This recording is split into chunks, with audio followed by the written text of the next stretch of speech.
Everybody, Steve. Welcome to another edition of This Week in Tyranny. I can't get the webcam to work, so sorry. You get to suffer without looking at me, which I don't mind. So sorry, Mom, if you're watching. But yeah, I don't know what the deal is. Oh well. So let's get started. So I already did a few of this in the rundown, which is already up. We had a special guest on. If you want to see who it was, go check it out. Anyway, starting off with federal spending sets record through November. Deficit second highest ever. The federal government spent, this is on December 10th, spent a record $886,587,000,000 in the first 2 months of fiscal 2021. That's October and November, according to the monthly Treasury statement released today. Not too many people care about this. This is a big deal. It goes to our depth within what we're in, like $17 trillion. Everyone, if you let's think about it. I think they say if you spend, I've heard a couple people talk about $1 million every year since Christ's birth, you still wouldn't get to 17 trillion. And if you spent a dollar per second every year since the beginning, you have to take, I think, 6,000 years or 600,000 years, something like that. I forget the stat on it. It's a lot. It's a lot of money. And we spend it like we're going out of style. 2 months, almost $1 trillion. Again, and nobody cares. That's the Titanic. It's going to sink no matter if this guy wins or the other guy wins. It's not good. That's the thing with a lot of conservatives. And I'm not saying I'm not one, but what are you conserving? People, they always hear about conservatives say we're supposed to be fiscal conservative. That's not fiscal conservatism. $1 trillion in the first 2 months of fiscal 2021. It's the opposite of it. That's spending like it's going out of style. It's a printing press. All right, since the Texas lawsuit, which I agree with Brian McCanahan that it was a stupid lawsuit, and it was basically trying to abolish federalism. You're basically trying to nationalize the election. It is a terrible idea, which everyone and their brother decided they wanted to be behind it because reasons, really just emotional wise. I remember a friend of mine told me Monday, he said, hey, they're suing. I'm going, well, the states at least can sue each other, but what is the suit on? And it took me a couple days to find out what it was about. And, just a terrible thing. And that's why the courts threw it out. But I also think, I wonder if there's another reason why they even did it. Because now secession's the talk. This happened immediately after the SCOTUS decision was made. Yesterday, probably about 9 o'clock-ish, I guess. The Supreme Court, in tossing the Texas lawsuit that was joined by 17 states and 106 U.S. congressmen, have decided that the state can take unconstitutional actions to violate its own election, resulting in damaging effects on the other states that abide by the law, while the guilty state suffers no consequences. That's a state issue, by the way. This decision establishes a precedent that says states can violate the U.S. Constitution and not be held accountable. They've been doing that since the beginning of the U.S. Constitution. Not to call out a spade here, but if we want to be honest, the politics is not run by a bunch of angels. Basically, elections, I think the number one thing to do in elections is to cheat. If you find me an honest election, please send it to me. I'll correct myself on here, but I don't think there's been an honest election since the beginning of elections. They both cheat. Everyone cheats. There's some dead people that vote and has been voting for the last how many elections? They're the most reliable voting bloc. There's dead people, but they always vote. This decision will have far-reaching ramifications for the future of our constitutional republic. We're not a republic. China even calls itself a republic. Come on. Do you think China's a republic? Do you think they have a representative government? We do not have a representative government. We have, how many people are in the House of Legislation? Yeah, was it 536? Something like that, I think it is. I'm just spitting it off the top of my head. Something like that. It's late. And how many people in the United States population? 320 million people. Divide that number. You're looking at between somewhere roughly, I'm guessing off the top of my head, 800,000 to 1. So one representative represents 800,000 people. If you look at just the House of Representatives, it's like 1 million to 1. But yeah, it's always funny when someone says, "Yeah, write your representative." Yeah, get a million people to write your representative and see if they open up your letter. Like, they care. This is not a republic. It's an oligarchy. You can have as many people as you want for an oligarchy. You ain't being represented by anybody. Come on, let's start, let's live in reality here. This is an oligarch. This is not a republic. Perhaps law-abiding states should bond together and form a union of states that will abide by the Constitution. Hey, I'm all for that. Someone says the S word without even saying the S word, secession, which is Latin for withdrawal, secedere, to withdraw from. You can say, hey, I'm withdrawing from a table. I'm withdrawing from this group. You withdraw. Hey, by the way, when people start saying secession equals war, that's only happened once. Jefferson was going to let the Northeast secede during the Louisiana Purchase peacefully. He even says it. You read his letter about it. If they want to, fine. We will still have trade with them. It was Lincoln that wanted to wage war, no matter what. And he did not care one iota about slaves. Slaves was a big deal in the North. If you take a history class outside your state and you run propaganda school, the North made tons of money. What flag flew over the slave ships going from Africa? Just throwing that out there. It's the one you swear an oath to, which came afterwards. A Lincolnite made you swear an oath to one nation under, and they didn't have under God yet. That was the Knights of Columbus in 1950. One nation indivisible. That was Bellamy, a self-proclaimed socialist, by the way, who wrote the pledge.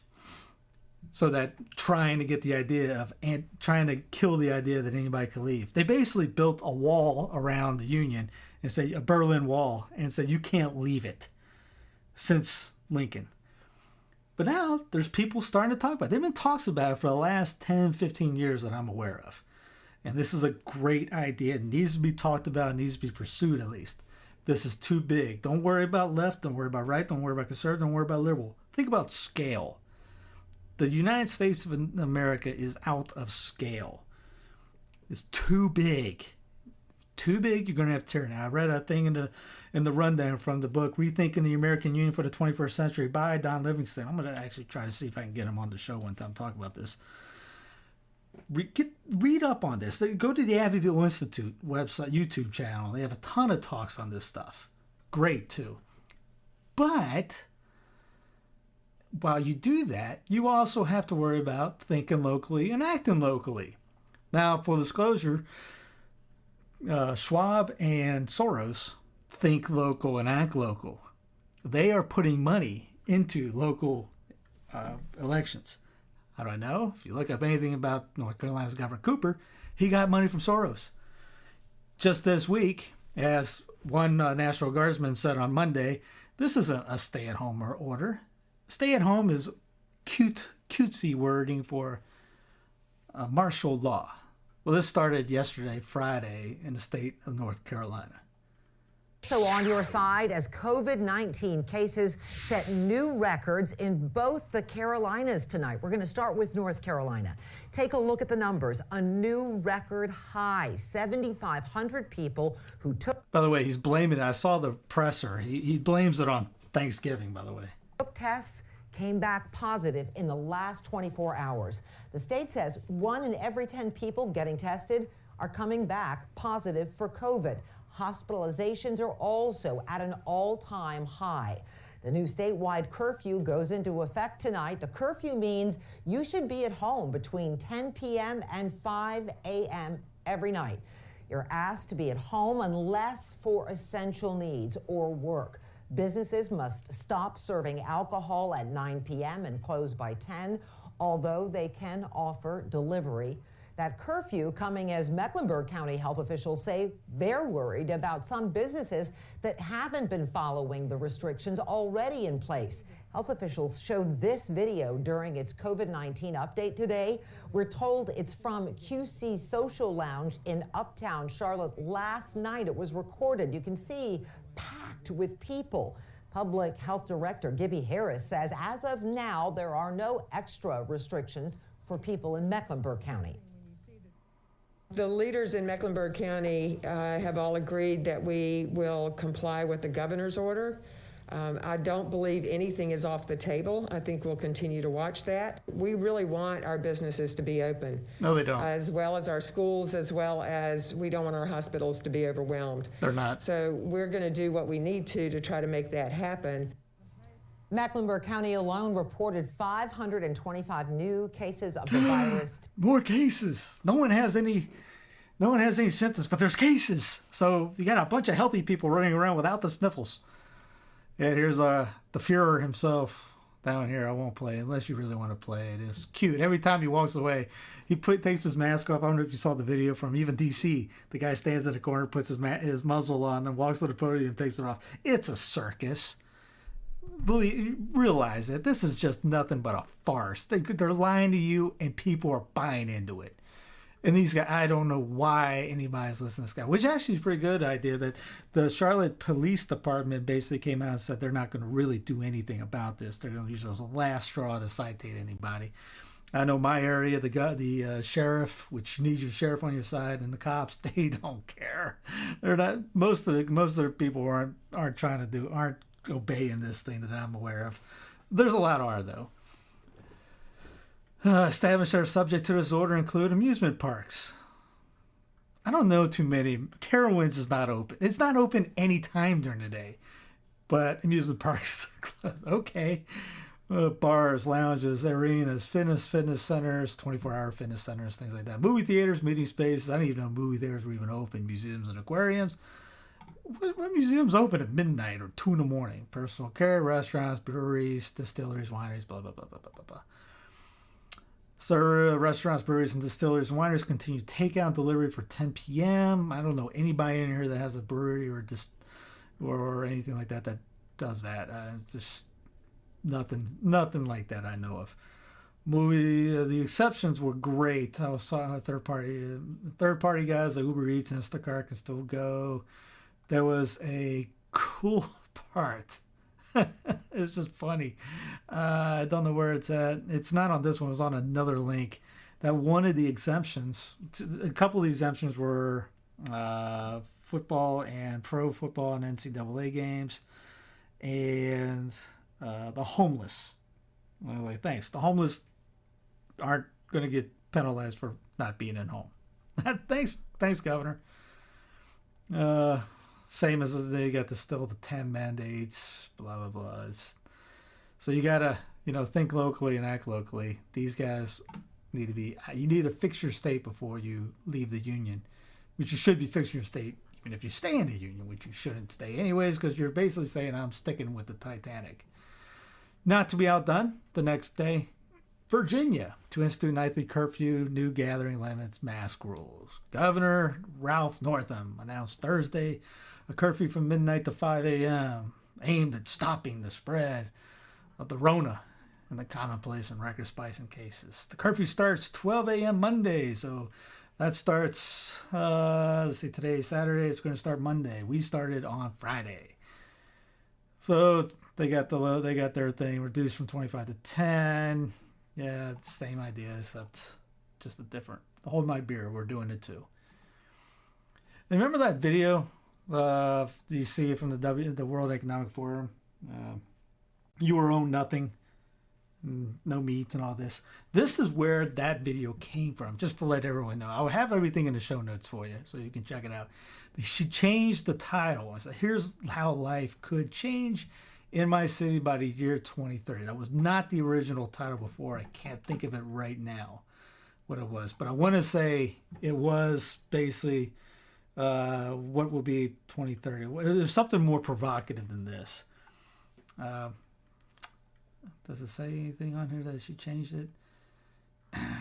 But anyway, I don't own a car, don't own a house, I don't own any appliances or any clothes. I don't own any clothes. Welcome to your 20. Now, she's doing a hypothetical on this.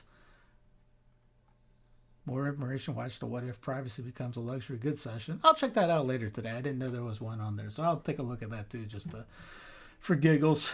But yeah, nothing, your own nothingness. So it's an all rental situation, which I bring up because I think it's the next one or in a second. Hold on, that's that one. I already had that up. No, not that one. Well, it'll be up there in a minute. It was basically, it was from the WEF. Well, we'll get to it in a second, but it talks about how these office buildings are closing and what they're going to do with it. They're going to try to rent them out. And that's exactly what they're talking about in the books and on the website is you'll own nothing because they'll be all rentals. They're going to rent everything by the bankers and you get your UBI, you can pay the rent through your social credit score, etc. So speaking of, it's down the road for the credit score, Rona passports will be essential when international travel reopens. And don't be naive. This will be everywhere for everything. There's another link I didn't pull up because I couldn't find it. It talked about the U.S. will be having the contact passports. I can't remember the name of it, but this will be a thing. If you're one, I remember a father doing a sermon the other day. We were at the Mass for John Morehouse, and Father was talking about the painting by Caravaggio of Our Lady and the Pilgrims, is the Madonna de Loreto. And he says, and Father said, if you haven't been, you got to go. And I'm thinking of, Father, you do know that no one's going to be able to travel anymore for the rest of our lives. We're never going to be able to go out there and see it. Well, unless you take the shot, by the way, but not happening. Here it is. Home office. Can our vacant workplaces be converted into houses? Pandemic. They spell pandemic wrong. Pandemic has increased pressure on governments to address housing shortages. South Korea plans to add 114 homes to public housing to buy empty hotels and offices. All part of the plan. Let's see, the shift to remote working during lines has caused many offices to become empty, prompting local authorities to convert them into homes. Now, you can also see that if you ever go on like OfferUp or the Facebook Marketplace and you look for desks, there are desks everywhere, and you get them at these, and you buy one. We got one for like $50. It was on the expensive part of town we had to drive into to get it at one of these gigantic offices. And because they're moving out, they're just not having anybody work there anymore. What are they going to do with these buildings? These guys are talking about putting them in the public housing or rentals or things like that. So rent them out. You're not going to own it. He said all those be in the show notes. This came out December 9th. Let's see. We already talked about that. So that's a double. My apologies. Oh, yeah, this one was a great one. I was listening to this Friday when I was working out. The Great Reset has its own podcast. So if you ever wondered what Steve listens to, listen to a smorgasbord of things. Theology, Great Reset, political radio, things like that. I don't listen 5 hours of this stuff, but I do. Obviously, you see I got a channel on here. I do a lot of other things. Like even reading. Right now, I'm on my reading list is Rethinking the American Union. Alex Berenson's Mask book, which is a very short one, and 3 or 4 Catholic books. Two of them are the children's or the young men's guide and young women's guide by Father. Is it Meyer? No, Lassance. I'm sorry, Lassance. I just want to read them just so I can give to the kids later. But I'm just reading one chapter a day on those. Those are really good, by the way. If you have a kid, boy and girl, get those books for them. It's like their own personal missile. So anyway, this is all about the top tech of 2020 that's coming out. Scientific American was on there, and there's a guy with, I think the other guy was IBM. Goes on for about 45 minutes. It's on Apple, all that stuff. So I checked this stuff out for all you other people that you don't have to listen to this nonsense. So the first one they bring out was pills that you can ingest that monitor your body. You can go updating your phone, Just like everyone has, some people have the Apple Watches, you can see your heart rate and all this. This is something that you can adjust, and it will monitor your body. This is one of the things that they have coming out, or the version coming out or will be coming out. Yeah, everything on here they were talking about will be out, either are here now or will be coming out. Digital medicine, they called it. Jokes. It goes downhill from there. Let's see. Number 3 was virtual patients. So instead of how'd you say? Think of a hologram, basically. And that was their idea. Their idea was, what if we would inject the shots into virtual patients and see how the virtual patients would react, and then we wouldn't have to worry about what would happen on real people. So you're taking reality out of it, and you're doing hypotheticals basically on holograms. Number 4 was microneedles. So yeah, they said Gates was you're a bunch of nutballs for saying that you got these needles, microneedles for the injections. They literally talk about it for 10 minutes in this program. That was another one. Spatial computing. Yeah, that was a fun one. The guy brings up the idea of your bed running to you to catch you before falling. Sensors everywhere in your home. He brings up the idea of braking. Say your car's, you're not paying attention, and you got that automatic braking system in your car or something, whatever they call it, that already starts slowing down, or you're beeping you're leaving my mother-in-law has a car like that where it gets too close to the line, it starts beeping, beeping, beeping. I hate that thing. I keep telling her, well, I've drove her car once. It's a great Camry, but I want to shut that thing off. It will let you know it senses if you're falling asleep, apparently. It tells you to get coffee. So imagine that in your home, everywhere. That's what they're talking about in this. And like if an old lady's falling, it says your bed will be able to rush over to you, somehow not tackle you in the process, and get under you. Well, if you have a high bed or low bed, or what size of the bed, I don't know how it matters, and catch you before you hit the ground. Always great, nice ideas that they sounding, but your home is now censored. Your home is now a T1000. There's how many movies that talk about that. Number 2 is something, I can't remember what number 2 was. I don't think I wrote it on here, but yeah, if you want to check it out. Forbes. Great conspiracy theories of Forbes. Pope Francis partners with corporate titans to make capitalism more inclusive and fair. Is this the real or just corporate virtual signaling? Now, there's a couple stories on this one, obviously, that he gets with basically the Rothschilds and Rockefellers. And he basically just is the WEF, the World Economic Forum. And there's another one today we'll get to in just a second. But inclusive and fair, it's basically, I hate to say it, that's a communistic idea. It's the World Economic Forum's idea of fair is you're not going higher. Everyone's brought down. Just like anything else, you ever heard the word fair, inclusive, etc. It's also Schwab's idea of stakeholder capitalism. Reuters has that. No, that's the other one. That's the one I was going to get into. Where is it at? I thought I had 2 of them up here. Well, my apologies. I thought I had 2 up here. No, there's the CNBC one, right? Yeah. So CNBC, Council for Inclusive Capitalism, announced partnership with the Vatican and business leaders. Happened on the Feast of the Immaculate Conception. The Council on Inclusive Capitalism announced Tuesday morning new partnership with Vatican and business leaders across the globe. This alliance followed a meeting just over a year ago when Pope Francis called for the urgent need for an economic system that is fair, trustworthy, and capable of addressing the most profound challenges facing humanity. They joined Squawk Box.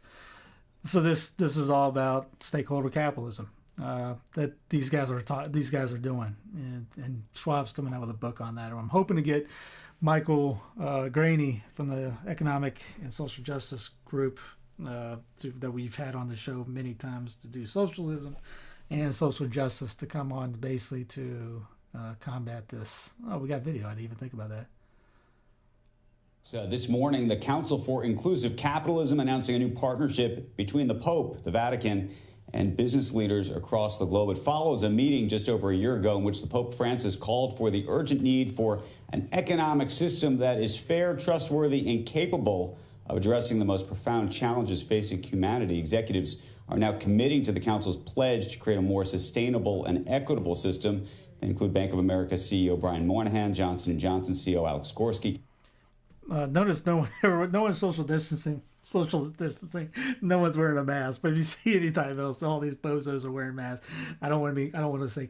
I'm not calling Pope Francis a bozo. I'm talking about these other guys. So don't hear me wrong. I don't want to hear it. But all these guys that are on that list right here, they're part of the WEF. Though who isn't? CalPERS CEO Marcy Frost and Merck CEO Ken Frazier. And joining us right now is the founder of that council, Lynn Forster de Rothschild. Lynn, good morning to you. You are the brainchild of this idea. And I'm curious if you could even just tell us how you convinced the Vatican and the Pope to embrace capitalism. I went back and I've looked at some of the encyclicals. As you know, 5 years ago, the Pope said that capitalism was the dung of the devil. What did you do to get the Vatican on board? Well, the Vatican has asked for concrete actions to benefit all people. And in his encyclical in 2020, the Fratelli Tutti, he talked about reconciling the world of finance and the world of work. And that is what we are doing. Pope Francis doesn't point an accusatory finger at wealth creation and capitalism, but what he wants is for the creation of wealth to aid and, by the way, a lot of those guys with WEF wear that little penny. not destroy the planet and the people on it. So we are responding to his call to reform capitalism, to make it inclusive, to make it sustainable, to make it trusted, as well as dynamic. Sustainable. There's your code for it. There's your word, the phrase that pays. Drink. So, there are people who will invariably be skeptical of, and there are skeptics of the ESG movement. I would argue this is another step in the direction of the ESG movement. But what does this partnership look like, and what do these pledges by companies look like? So that's a great question, Andrew. And we understand the skepticism. And we are not another group of people who meet once and are done. They meet all the time. We have 230 specific commitments that our guardians have made to inclusive capitalism that are on our website today at inclusivecapitalism.com. But more importantly than what our 23 guardians are committing to is the fact that we are asking all businesses, large and small, to go to the website, agree to our principles, and then make their own commitments. We're not prescriptive in terms of what is inclusive capitalism, but what we do believe is that it's important, if we're going to have true system change, for everyone to do what they can, to think about what the Holy Father said in the Laudato Si in 2015 when he asked us to listen to the cry of the earth and the cry of the poor. Remember, that all comes back to climate change. That's not a religious imperative, that's a moral imperative. So here's a philosophical question for you. Okay. The philosophical question is, in the world of business and in the world of capitalism, there are going to be times, for example, where your company might be struggling and you might have to debate whether you are going to lay off workers or not pay out a dividend, for example. There are going to be times where there's going to be questions about whether you should have a philanthropic arm or you shouldn't. Is this supposed to be philanthropy? How should business leaders think about this? No, this is not philanthropy at all. What it is it's business putting profit in service of people and planet, but not taking away profit. There is no indication from the Holy Father that there should not be wealth creation. And in fact, in the document called Journeying Toward Our Common Home, it specifically talks about wealth creation that helps the planet, helps the world rather than hurts it. So of course there are balances, and that's why we have boards, and that's why we have managements, and that's why we want accountability. In the council, we have asset owners and asset managers who are making commitments to hold companies to account, not for a specific end goal of what they should do in the specific situation of their company, particularly if it's in any kind of distress, but how is the company responding to all of its stakeholders? Notice what she said at the end. Stakeholders. Right before they cut that off, stakeholders. Stakeholder capitalism. Let's go check out the website. What was the website again? Inclusive capitalism. That's the first time I went to inclusivecapitalism.com. Yeah, stakeholders capitalism. That's exactly what she's talking about. Making a world fairer, more inclusive, and sustainable. Watch the video. Do I want to watch the video? You guys can watch the video. The Discourse Brothers. So I was looking for their thing. Merck. That was good old Merck. I'll have to check this out. Maybe we could throw these in here. WEF. How much? What's the odds on that's World Economic Forum?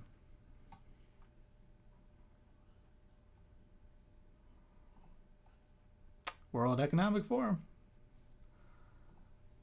Shocker. What was the we just have to, I guess we just have to cook it down. BP. Yep, they want it. Yep, so let's see. Yep, they also want to get rid of the oil industry too. News and insights. Commitments. Let's check out what the planet. Freshwater bill. Yeah, it all sounds good. I guess it's going to be not as much. Like I said, I haven't checked out all this. Well, holy cow. Dignity and equality. Yeah, that's going to be great. It just looks like a better Bank of America. Bank of America is into freshwater. Bank of America should be involved in banking, but maintain carbon neutrality while work to reduce and further the carbon output footprint. How about Bank of America just worry about banking? We aim to get net zero by 2050 or sooner. Remember, net zero by 2050 or sooner. You saw accidentally hit that before I got to it, right? It's everybody in the WEF. Let's see. Aim to get carbon intensity price 2050. Let's see. Just go down. See how many fines you can do that down. I'm halfway down, but you go check it out more. Reduce more. 2050. Net zero 2050. Oh, that's BP again. There's.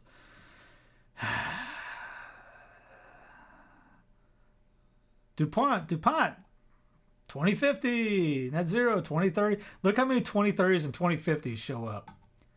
2030 is the first one, but 2050s is 2030 and 2050 are both, Agenda 2030. But 2050 is also with the WEF. I'll include the website so you guys can look at. I'm sorry I didn't look at that first. What is inclusive capitalism? Stakeholder engagement. We're committed to improving lives of customers through stakeholders, customers and stakeholders. Stakeholder capitalism. Inclusive. That's all. Yeah, just those three. Okay. So you can check it out for yourself if you want to look more.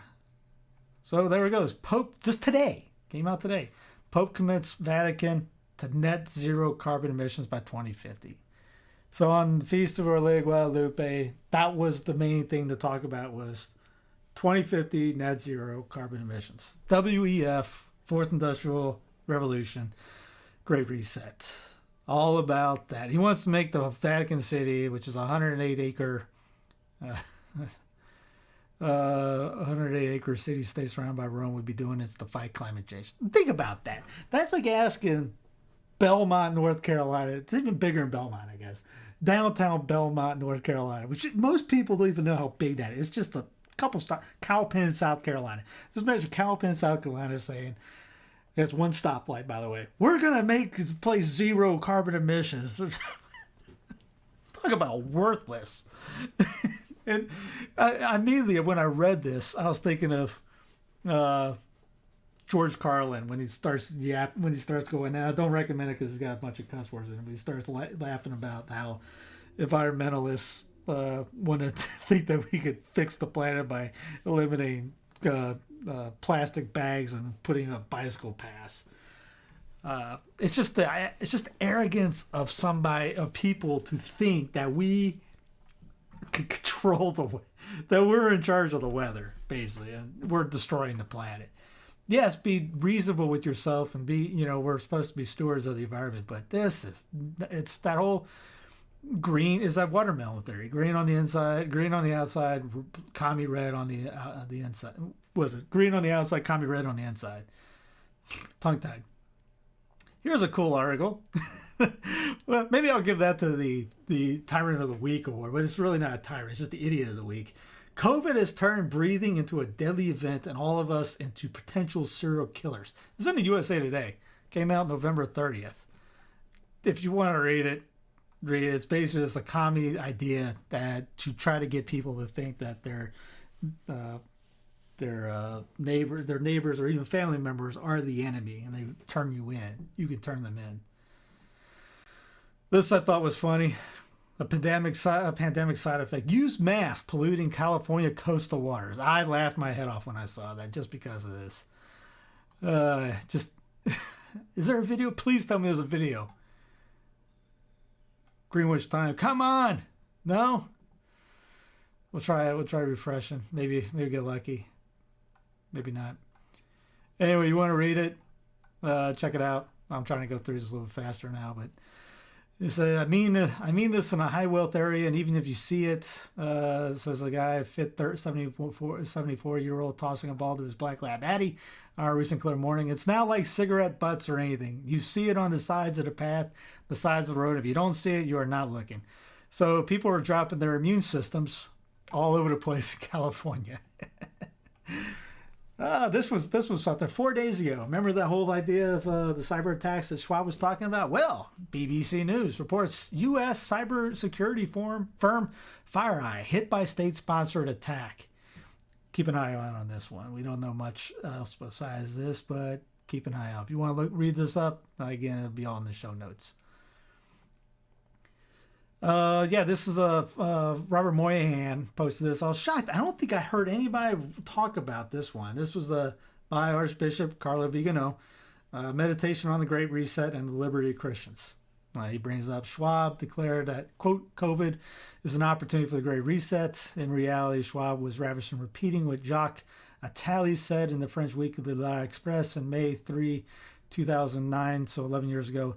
History teaches that humanity evolves significantly only when it is really afraid, that it initially develops defense mechanisms, sometimes intolerable, sometimes useless, sometimes effective. But then once the crisis is over, fear transforms these mechanisms to make them compatible with individual freedom and ascribe them as policies of a healthy democracy. Back then, when it was a swine flu, which, according to the media, was expected to cause millions of deaths, and it did not, and for which nations bought millions of doses of shots never used because they proved useless, from Big Pharma, useless for all except for those who sold them, making huge profits. You can see that on 60 Minutes, they bring that up, the video on that. I'll see if I can pull that up, put it in the show notes too. One might wonder what the flu virus, that according to recent WHO data is a mortality of 0.13%, slightly higher than that of the normal seasonal flu, 0.10%, could have led to the declaration of a pandemic and to the emphasis mine, and to a series of practical identical countermeasures in almost all European cities and the American continent. If you want to read more about this, go for it. I'm surprised nobody's done anything. All the guys that jump all over the Vigano letters, they haven't said anything about that one. Reuters, Americans get stern holiday COVID warning. No Christmas parties. December 11th. This came out yesterday. Top coronavirus advisor, President-elect Joe Biden, delivered a stern holiday message to Americans on Thursday. No Christmas parties. And warned they face a Corona-19 siege for weeks to come, despite the latest moves towards U.S. government approval of the poke. The next 3 to 6 weeks at minimum are our Rona weeks. Dr. Michael Osterbarn, doctor in parentheses, a member of Biden's Rona Advisory Board, told CNN. It won't end after that, and now is the period right now where we could have a surge upon surge upon surge. They want surge. Remember I told you back long ago that they called for 7 surges in the back with the Event 201 thing. They're looking at surge. This is not going to end. If someone tells you it's going to end 2001, baloney. It's not going to end. It's going to last all of next year. If you thought 2020 was terrible, get ready. 2021 is not going to be any better. There was from abominable terrorist attack. An Israeli seller poured gasoline and started firing at Gethsemane Church in Jerusalem. The attack was thwarted by 3 Palestinian heroes, a church guard, and 2 other residents that were nearby. Remember, I kept talking about how people are afraid to go to mass, or they're just too lazy. I'm not even going to say afraid. I think most people are just now conditioned not to go to mass. And that's what they want about everything. They don't want you to go anywhere. And they really don't care if you go to mass or not. But our own priests, bishops, especially you bishops, have basically told everyone that the church, the religion, the Catholic Church is non-essential. It closed down over nothing. So look at these guys. These guys actually go to church with again, a terrorist attack could happen any day. Beheadings any day. Blown up any day. And the people in the United States of America are scared of the sniffles. I've heard priests are upset that people are getting upset for them not letting them all into the church because of their dumb ideas of having a number on the limit of how many people come in. You know what? Tough. I'm glad that people are going in. Now, if we're talking about a religious group, that is, they can be kicked out by the bishop at any time. Hey, back off. Most of the guys I know in the orders, they don't have any socialist distancing. They have no numbers. Some have to watch out because they got some Karens in their number. I'm not talking about those guys. These diocesan priests that are doing this, shame. If you're going to a diocese priest and a diocese parish and they got a number and a bouncer at the door, hey, get 100 people together and go through the doors. Get 200 people together, go through the doors. Make Father call the cops on you. Yeah, this is getting tiring. This is December. I'm waiting for them to cancel Christmas. I'm telling friends about it. Yeah, I'll bet you. I got money on it. They already canceled in the Vatican. Midnight Mass is canceled there. Pope Francis did it, and then the Italian Prime Minister canceled it. It's just a matter of time here. We talked about last time that a bishop in a certain region is threatening to shut down Masses again because of the cases going up. It will happen again. So where's the line in the sand? What's the drawing the line? We got people up. Everybody's uppity about the businesses being shut down. They will protest that. How about we go down to the Chancery and protest outside the Chancery's office, where they got temp check stations inside and things like that. We do more stuff than the government does. It's our own guys, our own leaders, our own generals are doing it to ourselves. So yeah, if there's a priest upset about people getting upset for them letting them in, and dare calls this a pro-life issue, you tell me wearing a muzzle is a pro-life issue? Get out of here. Might need to check out what the moral theology you took on that one is. There's no pro-life issue on this. Now, if we don't talk pro-life, you're destroying the pro-life idea of heavenly pro-life if you're preventing people from coming to get the sacraments. Again, this has been, at the beginning, I understood. A lot of people understood. A couple weeks, figure it out, what's going on. I think we understand what's going on right now. If you haven't figured it out yet, then either you're completely ignorant, totally lazy, or you're lying and part of the problem. So get somebody, figure it out. Get together. Enough of this, basically. And the priests that have sanity still, that use common sense, like I said last time, get together with the other priests. Maybe these guys smack some sense into the ones that think this is the plague. Or that tell their people to come to yours. Because I remember one priest, my old spiritual director, told me in a Facebook back and forth that their numbers are down and their donations are down. Well, that's your problem, Father. You did it. You did that. That ain't on the people. You locked the doors on them, and now are still telling them not to come in the whole time, and tell them you got to do temperature checks and face mask and this, and you got holy sanitizer, and we got to do this, and that's your problem. The traditional groups I know of, they're booming, they're busting out the doors, and donations are sky high because they live in reality. That's a false obedience that that a lot of the priests are doing right now. So, well, our bishop told us that we have to have masks on. Well, if the bishop tells you to wear purple funny bunny suits or pink rabbit suits during mass, is that obedience too? Come on, it's got to be some sense here. Oh yeah, there's that one. Well, sorry, I don't have a tyrant of the week. I'll give it to I'll give it co-champions, Cooper, Northam. Congratulations. Everyone gets a trophy. You're the December 12th, 2020 Tyrant of the Week from Census Fidelum. We'll get you a trophy or a sticker or something. Well, God bless y'all. Thanks for listening, and talk to you later.